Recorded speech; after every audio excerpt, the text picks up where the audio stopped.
turi ku mirongo y'urugamba neza na neza. Reka amakuru n'ubusesanguzi vyacu byo kuri no munsi wa kabiri nigerekezo rya 2023 turahera neza na neza ibiriko biravugwa mu Minembwe muri territoire ya Fizi ahitwa Point Zero. Turaza kubabwira kandi ibiriko biravugwa Igakenke, Mikenke na Bidegu. Ibi navyo tukaza kwisunga kandi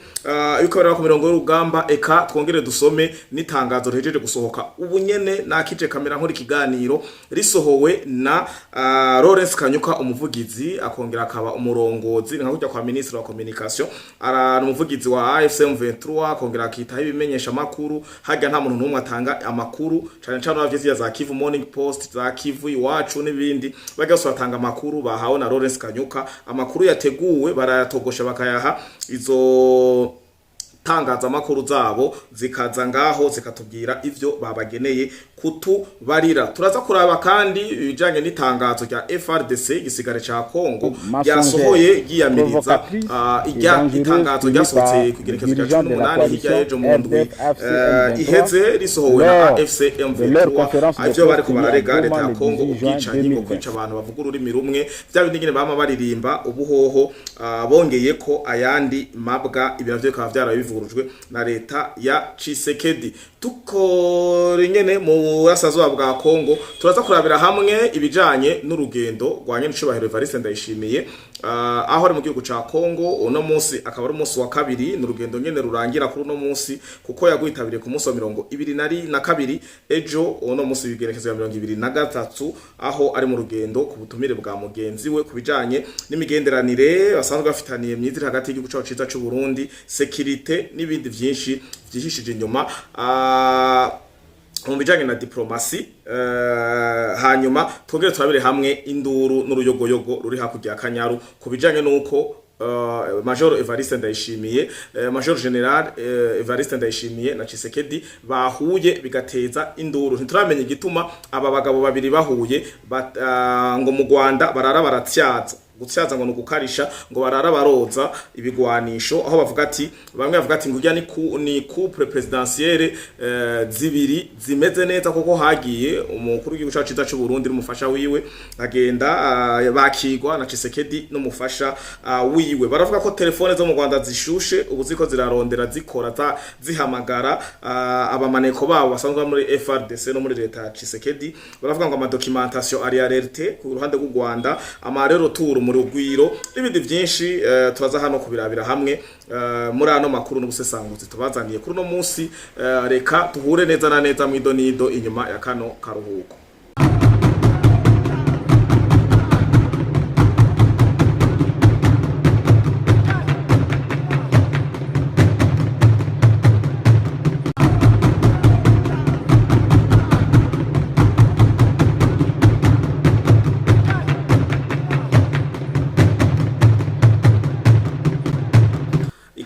Ndabaramukije mwiriwe na mwaramutse bakunzi ba Fleury Podcast TV na Ingoma Magazine. Ndizera ko mwiriwe neza, ndizera ko mwaramutse neza bivanye n'umwe wese aho aherereye. Ico ntahengeshanya nuko mumerewe neza, nkaba ndabipfuriza amagara meza, amafaranga, ubumwe n'iterambere mu miryango yanyu, mu miryango yacu twese muri rusangi. Ngira ko ndabakengurukira nongera nsaba n'imbabazi ku munsi w'ejo ntitwabonanye, mperuka nkora ikiganiro nambaye amarori, ariko ku mpanuro zanyu n'ubundi vyaruhiye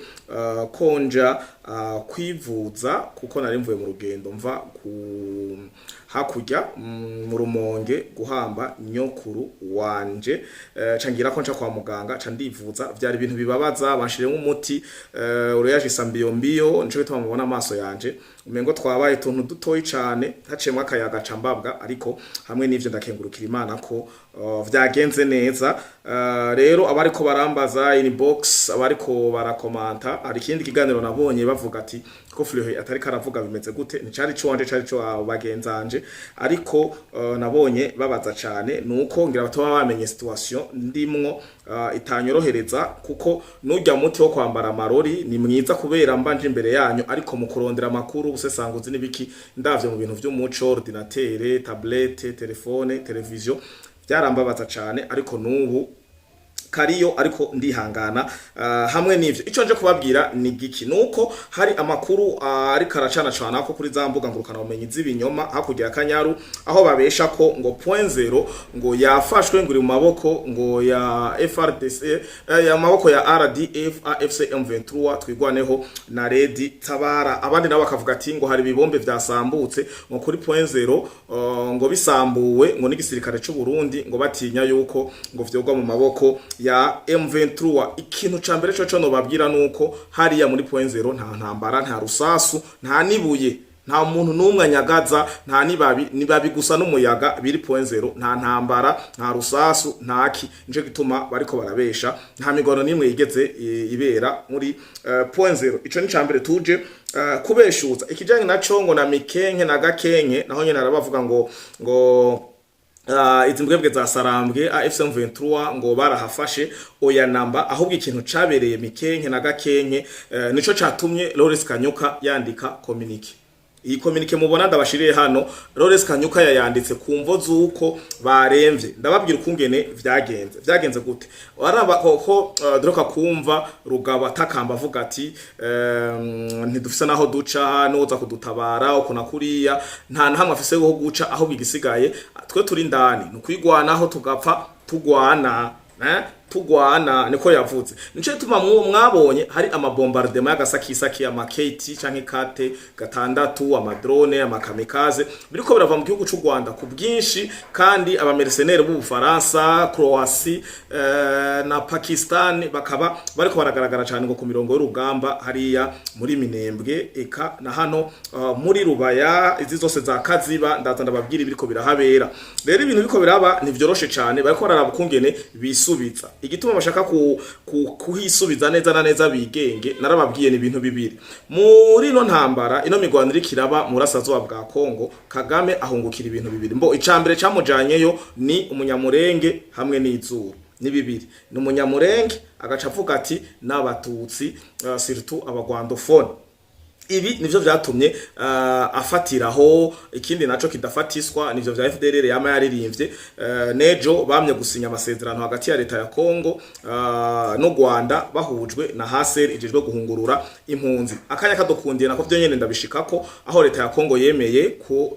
izo igiye gutahukana mu gihugu c'u Rwanda abantu bagera ku bihumbi 10 ntituza mu makambi bazobakuramwo ntituza uko biri sinobijamwe cyane ariko amasezerano yo yarayasinywe i Addis Abeba mu gihugu ca Ethiopia rero baragerageje gutera ibirindiro vya gakenke na mikenke ahari FRDC na coalition ya FRDC ndayivuga uko kugira singume nkondogora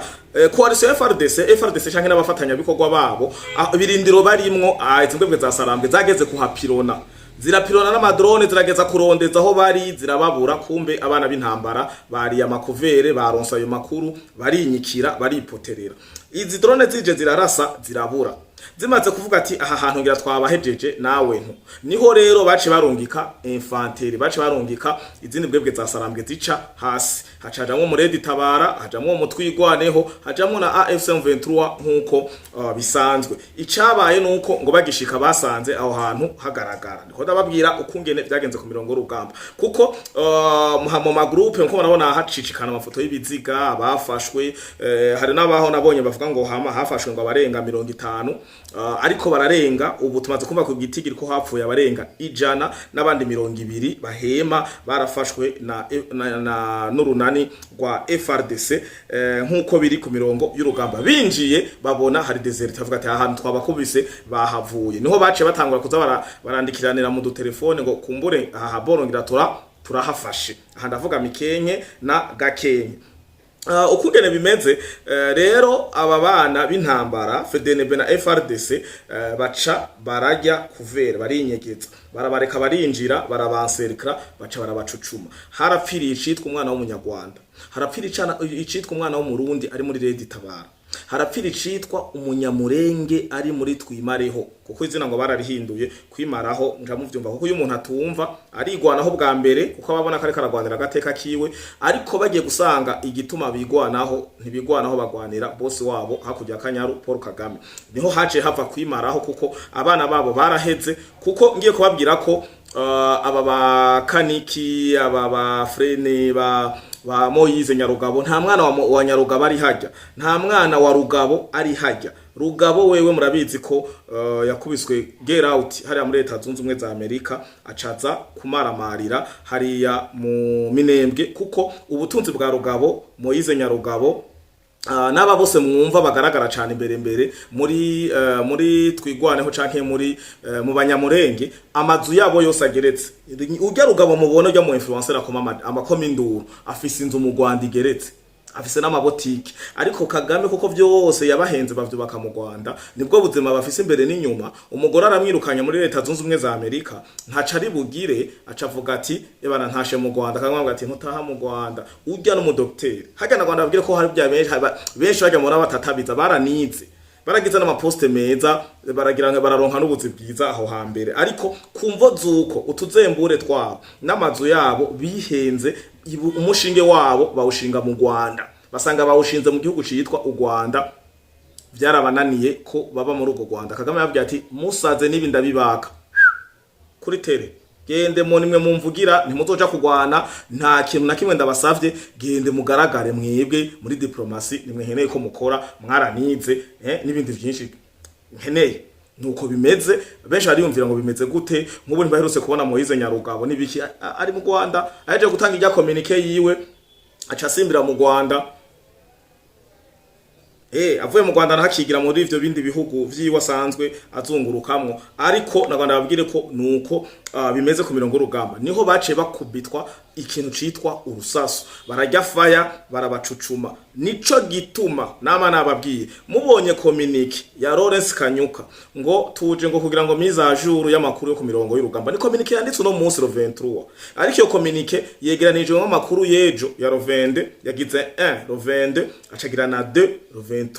Ivya Rovende yavuze ko FRDC n'abafatanya bikorwa babo ngo babombarze za Bidegu n'ahandi heshagenda, aho hose bavuga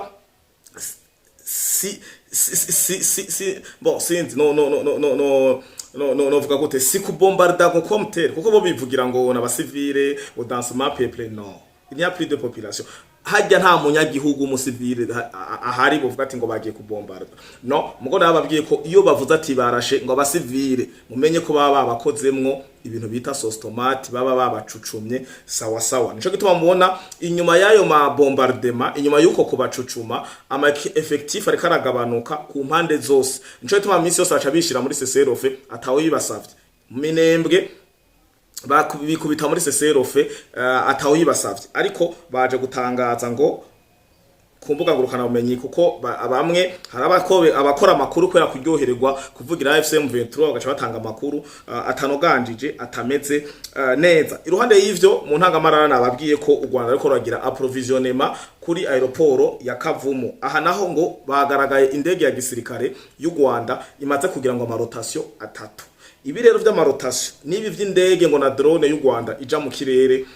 hariya mu burasazwa bwa Kongo, nivyo bindi nababwira ko ibi bintu, kandi Imana ishimwe, nabonye n'abakongomani benshi batangiye kubivuga, batangiye kugumuka, babwiye Tshisekedi nimba warakuye Ciwewe kura n'uyo Banza n'abandi bose ubona bakekeranya, ebana bandanya ujya mu mvuduko wazanye ko gumufata ufunga, ubatwara kubumviriza, ubarekura, ugira ukuna kuriya,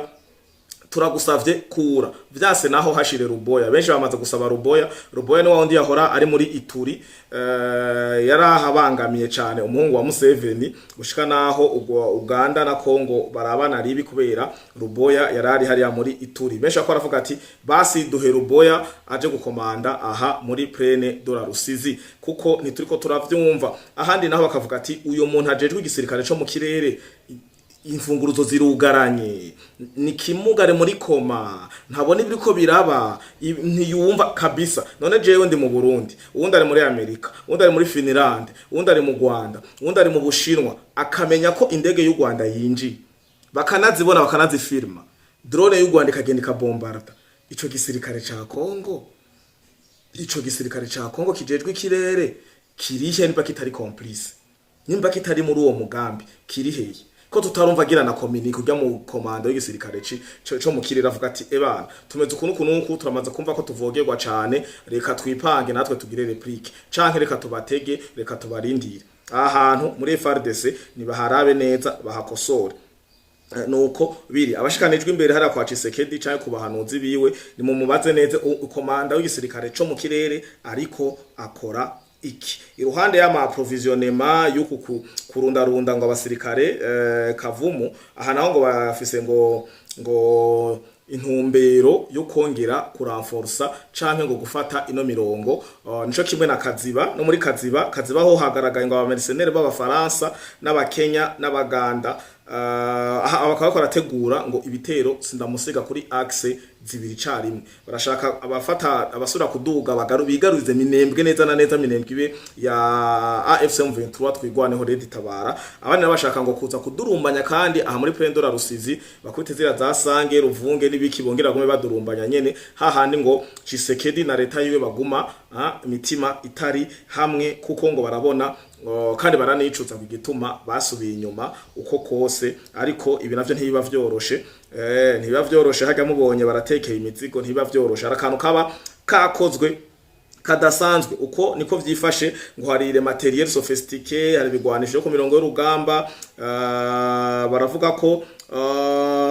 bariko barategekanya gupirona ngo imisi 3 gukoresha amadrone n'amartier ajyatera kure ngo 3 jours d'affilée kugira barabe ko bohungabanya imitekano muri plaine de la Rusizi akaba arona alerte cyane gose ivuga ko igisirikare ca FARDC n'abafatanya bikorwa babo bo kwicunga cyane kubijanye niyo myiteguro yo gushaka kurasa bisubiza Uvira. Communiqué ya FARDC iri mu Gifaransa. Ni communiqué yasohowe mu Gifaransa isohokwa na Lieutenant Colonel uyu asanzwe ari porte parole wa FARDC muri rusangi apana vya bindi ngo regane ngo wasokora ya kabiri no uyu n'umuvugizi w'igisirikare ca Congo cyose uyu rero akaba yatanze communiqué itoroshe cyane communiqué iremereye communiqué iza ivuguruza communiqué ya AFM 23 ni Lieutenant Colonel Mark Hazuke canke Hazuka ariko kwera hereza Y benshi izina ryabagora gusoma yitwa Lieutenant Colonel Mike Hazuka n'ayandi mazina yabo nkomoka novuga moko canke tribi nimba ari umubembe usanga ari ikindi kintu cikibembe hariya yitwa canke ari umubangu ari umufurero hari irindi zina riri imbere ariko yitwa Lieutenant Colonel Mark Hazuke uyu niwe muvugizi wa FARDC ahavuguruza itangazo rya AFCM 23 ryasohowe noneho mwarabibonye ni gihe Colonel nanga aricaye ngaha ahiruhande yiwe hicaye Bisimwa ahicaye Kaniki asanzwe ariwe arongoye ngo abanyamurenge batwigwaneho bose uyu nawe avuga ibintu biremereye cyane gose akanya kadukundiye turarihereza hano ariko hanini nukuvuguruza kandi iri mu Gifaransa turagerageza gushiramwe amajwi y'ikirundi turabukungene turisobanura ariko hamwe n'ivyo reka tubanze tugaruke gatoyi ku rugendo rwa nyene icubahiro Evariste Ndayishimiye General Major ari muri Kongo tubabwira nibiko biravugwa mu gihugu cy'u Rwanda bahangayitse icambere coco bihutira nuko dusanzwe tuzi ko urwa Kongo no Burundi babanye neza icakabiri nuko imigambi yose ya Mpirihima canke ngo tutsi power nibiki numva biriko birategurwa canke vyateguye kuva kera ahubwo ko barashaka gushira mu ngiro vyaburijwemo canke vyononwe vyatobwe nuko Tshisekedi yikangura akavuga ati hagi mubanyi suye muryango reka mbaze hari hakurya mu Burundi kwa General Major umugenzi wanje tubwibaniye na neza ko yomfasha yontabara buryo Burundi buri muri Kongo kuri invitation ya Tshisekedi kuri invitation y'igisirikare ca Kongo kuri invitation y'intwaro yose ya Kongo nico gituma banyamurenge bagerageje gukuza abasirikare b'abarundi muri Kongo biranka Rwanda rwasemerera biranka mbere baranishurwa babwira ati aba ntibikunda ko tubakurayo ntitunabavuga ko ntitunabakomakoma kumvo zuko ils sont là kuri invitation ya Tshisekedi mugo mwebwe mbori hariya kuri invasion mwarateye mwararengereye ikindi gihugu mwagize kuna kuriya ikimenyamenya abarundi baca mu gisirikare ca FARDC amabariyera acunzwe na Kongo binjira ku butumire nkuko mukuru w'igihugu yagiyeyo ku butumire rero ikintu kiriko kiravugwa cyane biheka ko icyambere no gutyoza leta yacu ko basanzwe babikora. Hanyuma ikindi naco baravuga ko Tshisekedi karafise umuvuduko udasanzwe ngo guhindura constitution, ngo ivyo navyo mu Burundi ngo vyarakozwe bice mu ma referendum ego canke oya, ngo birangira constitution ibaye revize canke isubiwemwo. Baravuga ko igihugu cy'u Burundi cabaye ngo manifestation iremereye mbere mu karere itari bwige ribaho, kuko zose za Kenya ziza Tanzania zabaye, u Burundi muri 2015 twayakiriye manifestation idasanzwe mbere igana no guhirika canke kudeta mu Burundi rurimi gumvikana cane, birahomba muri 2015 muravyibuka neza. Rero hakujya mu Rwanda baravuga ati aba bagabo babiri bahuye, ndazi ko uko biri kose yego barayaga ku matelefone, bara ku makuriye electronique, barayaga ku mafax n'ibindi, ariko ubu bagiye kumarana imisi ibiri bari kumwe, bagiye kumarana 48 aba bantu bagiye gufundika iki, mbega nta kindi kintu cinyegeje inyuma nkuko twabibonye nibijanye n'imigenderanire y'igihugu cyacu cyiza cy'u Burundi, umubano mwiza bafitaniye no kuraba ivyo mutekano mu karere. Baravuga rero ko abanyarwanda bashoye kuturonsa amakuru, baravuga ati kuva habosohoka ijya communique, kuko communique yatangiye gusohokera ku rukuta canke kuri page ya presidence ya RDC, no twatangiye kuyibonera, abantu bose batangura kuvuga ati karabaye noneho umukuru w'igihugu cy'u Burundi agiye kwihuza na n'uwa Kongo hariya mu burasirazuba bwa muri Kongo, biza kugenda gute? Turabona natwe ino abajejwe muri presidence ingendo z'umukuru w'igihugu barabishize ahabona, haca harakuru urubeya mu Rugwiro village, aho bavuga ati ngo telefone zirashuha gushika naho woyokereza k'ikijumbu canke ikigori, bariko baratelefona na gusa babazanya bimeze gute, tugiye kubigenza gute, ngo harahiye, ariko mu Rwanda bo bivuga ngo haragurumanye, dutabaze nde dukoreshe strategie ziki. Aho mbere bavuga ati ngo les stratèges rwandais ngo bicaye bararaba kungene bokoresha za systeme zabo, abasanzwe arabaye infiltrare mu burasirazuba bwa Kongo, murabizi mu gisirikare ca FARDC bariyo, murabizi muri leta ya Kongo bariyo, mu buzima busanzwe hose basanzwe bariyo, aho basanzwe bakoresha eka sinabanyarwanda gusa canke abanyamurenge, ahubwo harimwo n'abasanzwe ari abakongomani nyene basanzwe ari abatretre, ari abamushi, aribo matwi y'u Rwanda, aribo bamubwira ati burya biko bimera uku nuko. Baravuga ko documentation iri ya realite, kuko ari abantu bacengetereye barajayo barakoresha bigeme bama bavyigamvye, barakoresha abakobwa, abagabo n'abandi bagenda batandukanye. Baravuga ngo il y a plein des allers-retours, ngo aha mu Rugwiro ngo ebaja nta muntu numwe karicara mu ntebe yiwe ngo bikunde, ebana na allers-retours mwava mu biraja mu bindi, babazanya tugire gute, ntaco raronka, nta byo urumva bibagenza, nta bikuna kuriya, babuze amahoro ku rwego rwo hejuru cyane gose. Rero nivyo bashatse gusanisha Burundi na Kongo, ngo manifestation muri Kongo, manifestation ngo mbure bagiye kumubwira bayiheza gute, ahandi naho ngo constitution ngo yego canke oya mu Burundi no mu Kongo ngo constitution ngo kandi ngo basanzwe ari wafashanya hari muri Burasirazuba bwa Kongo, ubwoba ni bwinshi cyane. Akandi nako ko ku mirongo y'urugamba kariko karavugwa cyane mu Rwanda, ngo nuko biyumvira ko bagiye guhura barabe imitwe yo kutera neza sindamusiga, kuko Tshisekedi bariheka ku ijambo Tshisekedi yavugiye muri Leta Zunze Ubumwe za Amerika muri Houston, abwira aba diaspora na equipe, ababwira ati mwawe ko duhejeje gutsinda ibi RDC ihejeje gukora hano na mateka no ku mirongo y'urugamba ariko arakogwa. Rero barashoye kuvuga ati aha ibi ntiyabivugiye ubusa, yarongeye ko n'ijambo aravuga ati ukunyene bimeze na Goma na Bukavu tunaenda. Rero ibi byose bariko barateranya, donc nta muntu numwe azukuri kwicabahuje hariya mu byo bibwira byose n'ubwoba bishingiye ku bwoba. Mbega ntibo baba bagomba gutera gushika Goma na Bukavu, mbega ntibimeze uko, mbega ntagiye kumufasha umuha imitwe yo kungene cyumva. Rero ibiriko biravugwa byose n'ubwoba bwinshi ntangere, ariko amakuru muri uno mwanya twashoye kubegeraniriza uko biri kose naho twaye mu madurera adasanzwe naya, ariko ikigenda kiraje imbere turagaruka tukibamenyeshe, turaza tubabwire kubijanye na constitution, narababwiye kubijanye na Senko, aba Kongomani, hari n'abandi benshi bakomeza kuvyivangamwo, ariko ndaza ndababwira amabanga menshi ubu avyinyegejemwo maze kumenya. Ndababwira ivya Senko, ndabahe n'ivyemeza ko iyi Senko isanzwe ari M23 ari AFC M23 gusa bo bakorana ziriya mpunzu z'amadini, ikicage kubabaza cane cane abanyedini kandi gitukisha n'izina rya Gatolika ari muri Kongo, burasirazuba bwa Kongo. Iyi Senko ndamaze kwegeranya ibimenyetso vyinshi, haba mu mvugo haba mu bikorwa bigaragaza ko ari AFC M23. Ibi muze kubimbaza ndabakorera ikiganiro cibi nyene nimwabona senko na constitution n'ibiki muze kumenya ko ari ico kiganiro kizoba kibivugirwamwo ndabahe ukuri n'amapreve ndabafukuriremwo mubibone neza na neza imarehezwa no konza kubikora mu kirundi kugira bitahura abarundi n'abanyarwanda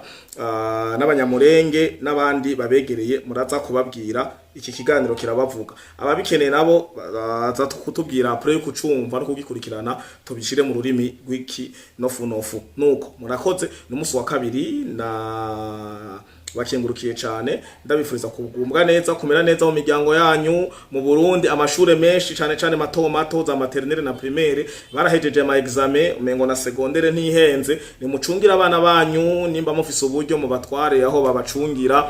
mu batware kubanezeza kuko ndazi ko bamenye ni gice ca gatatu nta mwana aza kuyuba mpamle yase aziko yananiwe nimwabona umwana akina abegera inyuma nuko atinya ko mu mubaza vyagenze gute ariko uza bagwa mu maguru abaja mu bitugu abadigadiga mumenye ko uyu mwana ariko arababwira ati ikangure ngaha je naramenye nuko rero mugubwe neza mugireho mwubahwa ciao ciao. La République démocratique du Congo condamne avec la plus grande fermeté les déclarations mensongères, provocatrices et dangereuses tenues par les dirigeants de la coalition RDF-AFC-M23 lors de leur conférence de presse tenue à Goma le 18 juin 2026. Les forces armées de la République démocratique du Congo relèvent que ces déclarations s'inscrivent dans la continuité des campagnes de propagande et de désinformation régulièrement menées par la coalition RDF-AFC-M23 contre les institutions de la République. Cette stratégie vise à manipuler l'opinion publique, à discréditer les institutions de l'État, à détourner l'attention des responsabilités de cette coalition dans la guerre d'agression menée contre la République démocratique du Congo, ainsi que de graves violations du droit international humanitaire et des droits humains qui lui sont régulièrement imputés. Les forces armées de la République démocratique du Congo rejettent catégoriquement les accusations faisant état de prétendus massacres, exterminations ou persécutions dirigées contre une quelconque communauté congolaise. Ces allégations sont dénuées de tout fondement. Elles interviennent alors que plusieurs rapports des Nations Unies et d'organisations internationales de défense des droits humains ont documenté de graves violations imputées à la coalition RDF-AFC-M23, notamment des exécutions sommaires, des assassinats de civils, des enlèvements et des recrutements forcés, des violences sexuelles, des déplacements forcés des populations et d'autres violations graves du droit international humanitaire. Les forces armées de la République démocratique du Congo considèrent que ces accusations mensongères et cyniques visent à travestir la réalité des faits et à soustraire cette coalition à ses responsabilités. Les forces armées de la République démocratique du Congo dénoncent avec vigueur la tentative de la coalition RDF-AFC-M23 d'instrumentaliser les identités communautaires et les appartenances linguistiques afin de semer la division entre les Congolais. Cette campagne vise notamment à opposer artificiellement les populations congolaises vivant dans l'est du pays à leurs compatriotes des autres provinces de la République dans le but d'affaiblir la cohésion nationale et de servir les objectifs politiques et militaires de cette coalition. Les forces armées de la République démocratique du Congo rappellent qu'elles sont une armée nationale, républicaine et inclusive, composée de Congolaises et Congolais issus de toutes les provinces du pays. Les forces armées de la République démocratique du Congo rappellent que les premières victimes de la guerre d'agression menée par la coalition RDF-AFC-M23 demeurent les populations congolaises vivant dans les provinces de l'Est du pays. Depuis plusieurs années, ces populations subissent les conséquences directes de l'insécurité, des déplacements forcés, des exactions et des violations des droits de l'homme liées aux activités de cette coalition et de ses alliés. Les souffrances qu'elles endurent ne peuvent être instrumentalisées pour servir une campagne de désinformation ou pour tenter de les opposer à leurs compatriotes des autres provinces de la République. C'est précisément pour assurer leur protection, garantir leur sécurité et préserver l'intégrité du territoire national que les forces armées de la République démocratique du Congo poursuivent leurs opérations conformément à leur mission constitutionnelle. Les forces armées de la République démocratique du Congo condamnent également les appels irresponsables lancés par cette coalition invitant les populations à ignorer les mesures sanitaires et préventives édictées dans le cadre de la lutte contre l'épidémie à virus Ebola. En s'attaquant aux efforts de prévention et de sensibilisation, cette coalition expose davantage des populations déjà éprouvées par l'insécurité et compromet les efforts engagés pour protéger la santé publique. Les forces armées de la République démocratique du Congo mettent en garde contre toute campagne de propagande, de désinformation ou d'incitation à la haine susceptible de compromettre la cohésion nationale, la sécurité des populations et les efforts de restauration de la paix dans les zones affectées par l'agression. Les forces armées de la République démocratique du Congo demeurent pleinement engagées dans l'accomplissement de leur mission constitutionnelle de défense de l'intégrité territoriale, de protection des populations et de neutralisation de toute force hostile menaçant la souveraineté nationale. Elles ne se laisseront distraire ni par les campagnes de désinformation, ni par les tentatives de manipulation destinées à affaiblir la détermination nationale face à l'agression rwandaise.